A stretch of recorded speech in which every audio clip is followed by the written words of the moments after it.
Bonsoir et je vous retrouve pour la suite du programme du soir sur New World. Bienvenue dans la dernière partie. Regard croisé, le 4e numéro de cette semaine. Encore 4 sujets à aborder avec nos invités. Nous parlerons d'abord du Rwanda. Migration, la plus haute cour du Royaume-Uni déclare illégal l'envoi de migrants au Rwanda. Après, nous parlerons du Mali. Les partis politiques saluent la prise de Kidal par l'armée. Troisième sujet, nous parlerons du Ghana. Esclavage, le président Akufo-Addo appelle l'Afrique à s'unir pour obtenir des réparations. Puis nous terminerons bien évidemment par le Togo. Bientôt la construction du chemin de fer Lomé et Saint-Cassé. Et pour en parler ce soir, l'équipe du jeudi est au grand complet. Robert Kossigan à côté, analyste politique et président de l'AJD. Bonsoir Robert et bienvenue. Bonsoir docteur, bonsoir à ceux qui insultent déjà la victoire de Kidal. Bonsoir à Toby. Bonsoir. Bonsoir à tous les téléspectateurs de Niwa TV. Je voudrais saluer les populations de Tamani et de Devego qui souffrent beaucoup quant aux dernières intempéries. Et je voudrais inviter le maire de Golfe 6 de faire diligence pour soulager un tant soit peu ces populations, trouver un moyen d'évacuer l'eau pour qu'ils retrouvent un peu la facilité de déplacement. Et je voudrais aussi encourager les jeunes à poursuivre l'effort. Ils sont pratiquement à la fin du premier trimestre.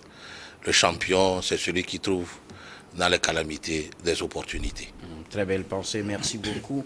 À vous Robert Kossigan, à côté de vous Emmanuel Vivien, Tommy l'autre fidèle d'un jeudi. Vous êtes directeur de Plume Libre, donc journaliste également, conseiller en communication politique. Bonsoir Vivien et bienvenue.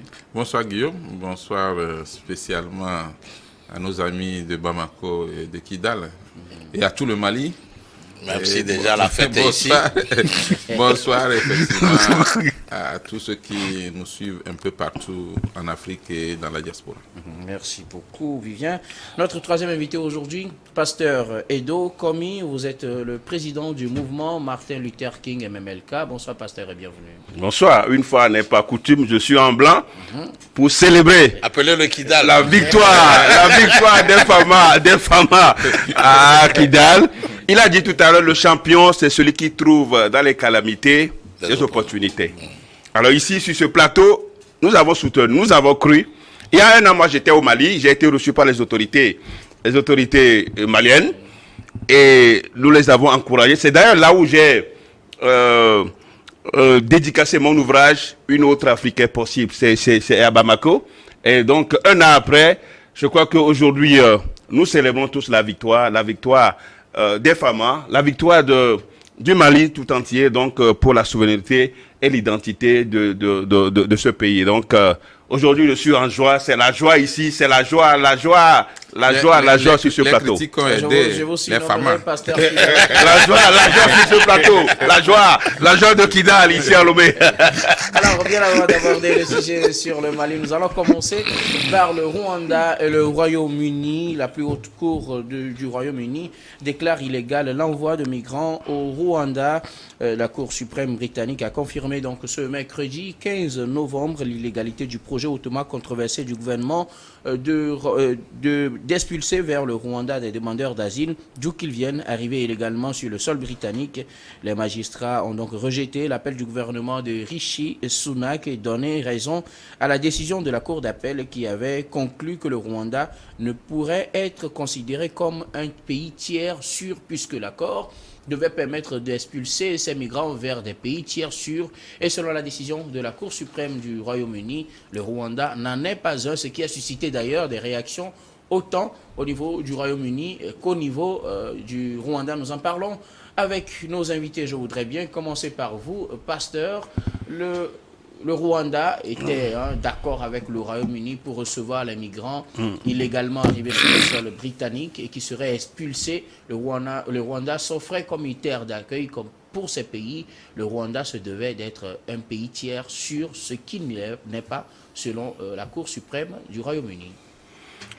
Non, je crois que cette décision du gouvernement anglais avait suscité beaucoup de polémiques. Il y avait beaucoup de réactions. Les organisations internationales, les organisations de droits de l'homme, tous ont critiqué cette épulsion des migrants rwandais vers leur pays. Et puis des migrants de tous les pays d'ailleurs. Des migrants de tous les pays, ce qui n'était pas du goût des organisations de droits de l'homme, parce que le Rwanda est tout sauf un pays démocratique, hein, un pays de respect des droits de l'homme. C'est vrai que le Rwanda fait la prouesse aujourd'hui en économie, en gestion. Quand on va au Rwanda, on prend le Rwanda comme un exemple. Hein, un exemple, c'est le pays.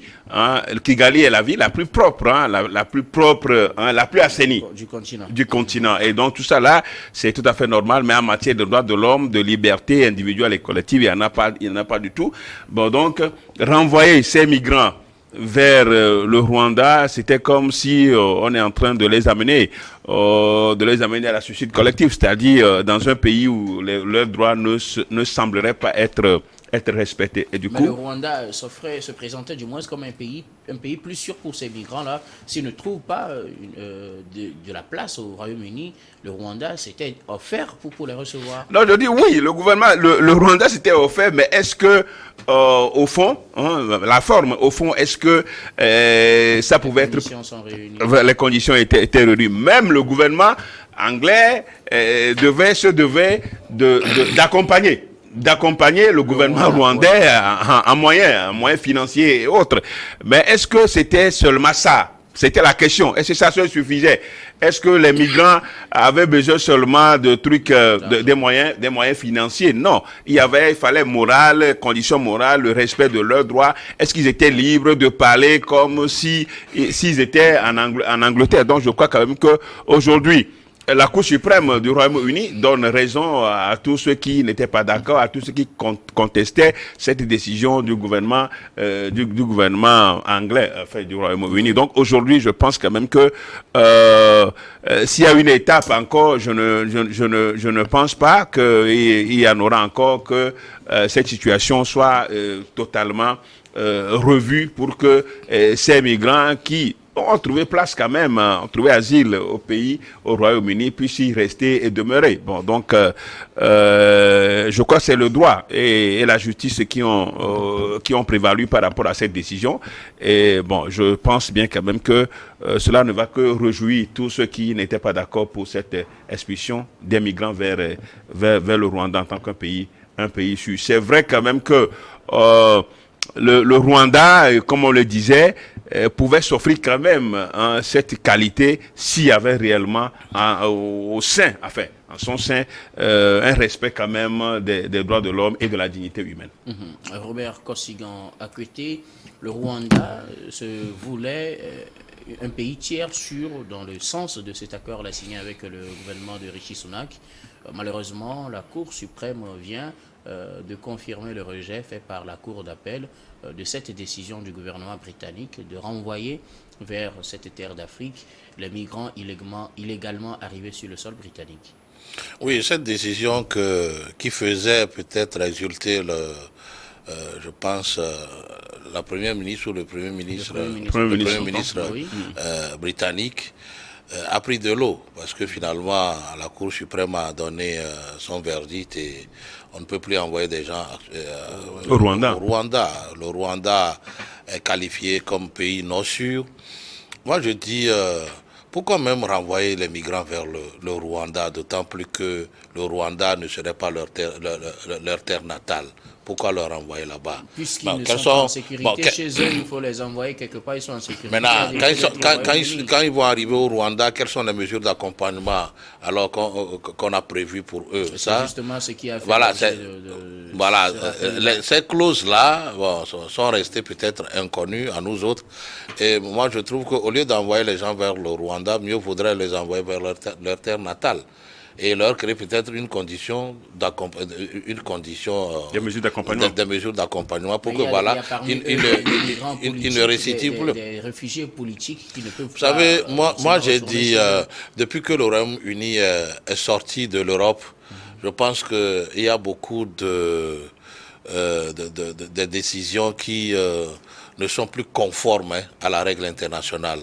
Parce que pourquoi renvoyer des gens vers le Rwanda? Le Rwanda n'est pas le seul pays démocratique en Afrique où il y a la paix et la sécurité. Il y en a d'autres pays qui ont plus de qualité humaine que le Rwanda. où on peut... C'est avec le Rwanda qu'on a trouvé le compromis. Même si c'est avec le Rwanda, quand la haute cour de justice n'est pas d'accord avec cette décision, je crois que c'est un revers pour le Premier ministre et il doit en tenir compte pour savoir comment il faut rectifier le tir. Et je ne comprends même pas pourquoi on ne veut pas donner peut-être une asile politique à quelqu'un qui se sent menacé dans son pays. Les Britanniques peuvent aussi en demander. Alors, nous vivons sur une terre contrôlée par Dieu. C'est vrai que ce sont les humains qui font la loi, mais quand quelqu'un se sent menacé chez lui, il peut demander l'asile à un pays qui est en droit de lui accorder au nom des normes internationales qui alors contrôlent les droits humains. Je ne vois pas pourquoi ce sont les Britanniques aujourd'hui, par l'impulsion de leur Premier ministre, qui demandent que ceux qui demandent les asiles et ceux qui se sont retrouvés peut-être en Angleterre par l'immigration clandestine et autres soient renvoyés en Angleterre. Ce n'est pas juste. Heureusement que la Cour de justice a rectifié le tir. Vivement que, voilà, ceux qui ont poussé le Premier ministre à prendre cette décision puissent reprendre leurs esprits en main et trouver alors le juste milieu pour permettre à ce que les gens puissent bénéficier de l'asile politique chez eux, ne serait-ce que la loi les encadre pour leur autoriser ce qu'il faut faire, ce qu'il ne faut pas faire, et que voilà, tout se passe normalement, parce que voilà, même si des gens se retrouvent chez eux, ils vont apporter un plus. Peut-être qu'ils peuvent avoir des gens qui peuvent avoir de la main-d'œuvre, voilà, qualifiés même, voilà, et donc susceptibles d'aider l'économie anglaise à marcher. Ils peuvent aussi alors exceller dans d'autres domaines. Alors toutes choses qui peuvent contribuer à l'essor, voilà, économique et social des Anglais, que de les renvoyer au Rwanda où ils n'auront rien à faire. Et peut-être que le Ils Rwanda... auront forcément quelque chose à faire. Non, ils n'auront rien à faire, parce que est-ce que on nous a dit que les Rwandais même ont de l'emploi, ou ont des opportunités d'affaires, où ils peuvent alors émanciper facilement? Moi, je n'en connais pas. Alors, les renvoyer aujourd'hui au Rwanda, c'est leur dire, ok, de Rwanda, ok, prenez la route de chez vous. Ce n'est pas aussi bien. Alors, ce qui relance la question des migrations ou du traitement des migrants sur le sol européen, plusieurs pays d'Europe qui ne sont plus prêts à recevoir des migrants qui viennent en flux très important sur leur territoire, et qui trouvent donc d'autres pays avec lesquels traiter pour pouvoir envoyer ces migrants-là. Emmanuel Vivien, Tommy, la Cour suprême du Royaume-Uni vient de confirmer le rejet de cette décision du gouvernement Rishi Sunak d'envoyer les migrants illégalement arrivés sur le sol britannique au Rwanda. Tout d'abord, le Royaume-Uni avait voulu rééditer la création d'un Liberia bis, c'est-à-dire prendre en gros tous ceux qui sont des immigrés ou des migrants et puis les déverser dans un pays. C'est créer une sorte de ville ou de village des migrants. C'est dangereux puisque ça ne respecte pas les droits de l'homme. L'autre chose aussi, le Rwanda a voulu profiter de cette opportunité, parce qu'on parle des centaines de millions de livres sterling pour accompagner le processus, et on parle même de réinsertion, d'intégration économique. On parle également, il faut le dire, des cerveaux, puisque pour le Rwanda, c'est une opportunité pour avoir des personnes qualifiées qui, par la force des choses, par leur propre volonté, se retrouvent au Royaume-Uni. Alors, aujourd'hui, ce n'est pas possible puisque l'esclavage est aboli. On ne peut pas créer un État dans un autre État. On ne peut pas non plus forcer les gens à venir s'installer au Rwanda. Bon, la question de pays sûr, pays pas très sûr, moi, ça ne me dit pas grand-chose, parce que le problème n'est pas là. C'est le processus même qui est vicié à la base. On ne peut pas prendre des hommes comme on prend des animaux pour aller déverser dans un autre pays contre leur gré. Et ce qui est dommage, c'est que l'accord est déjà signé. Alors, aujourd'hui, la crainte du gouvernement rwandais comme du Premier ministre britannique, c'est que avec cette décision de la Cour suprême, qu'est-ce qui va se passer? Parce que est-ce qu'on est obligé de verser l'argent au Rwanda? Est-ce qu'on ne va pas respecter nos accords? Comment on sera traité? Le Rwanda s'énerve aussi de cette qualification de la Cour suprême de pays pas sûr. Mais comment voulez-vous qu'on appelle le Rwanda d'un seul coup pays sûr? C'est quand même un pays qui a vécu le génocide. Il ne faut pas l'oublier. Depuis quelques années, depuis l'arrivée au pouvoir de Paul Kagame, tout semble être calme. Ceux qui ont participé au génocide ne sont pas tous en prison ou ne sont pas décédés. Il y en a qui sont encore aux affaires. Il y en a qui sont encore aux affaires. Et ce passé-là va suivre un moment, le Rwanda. Je ne sais même pas si ce passé peut s'effacer ou s'oublier. Ce n'est pas possible parce que des centaines, des milliers de vies humaines ôtées, comme on a tué, on a tué des hommes, comme on a tué des animaux. Quand vous allez à Kigali, bon, si vous avez le cœur, allez visiter encore les crânes qui sont entassés sous forme de musées. Alors aujourd'hui, le Rwanda fait vraiment des efforts en matière de développement, notamment développement économique et social, mais en matière de démocratie, de respect des droits de l'homme, il y a encore du chemin à faire. Il faut le reconnaître. C'est plus simple comme ça. Puisque quelle est la voix de l'opposition aujourd'hui au Rwanda? Ensuite, au niveau des migrants, est-ce qu'ils veulent venir en Afrique? On ne peut pas les forcer à venir en Afrique, et plus précisément au Rwanda. Le nécessaire, c'est plutôt de discuter avec les migrants pour voir quel pays alternatif. Est-ce que ça ne pose pas un autre travail pour le Royaume-Uni? Si chacun veut choisir son pays... non, mais il va y avoir des services à propos. Le problème, c'est que Kadhafi leur avait dit... Avec ma présence et puis mon orage, j'arrive un peu à maîtriser un peu l'immigration, à maintenir un peu les jeunes ici. Mais après, on ne sait pas comment ça va se passer. L'Europe est en partie responsable de ce qui se passe aujourd'hui. Pourquoi les jeunes veulent aller en Europe?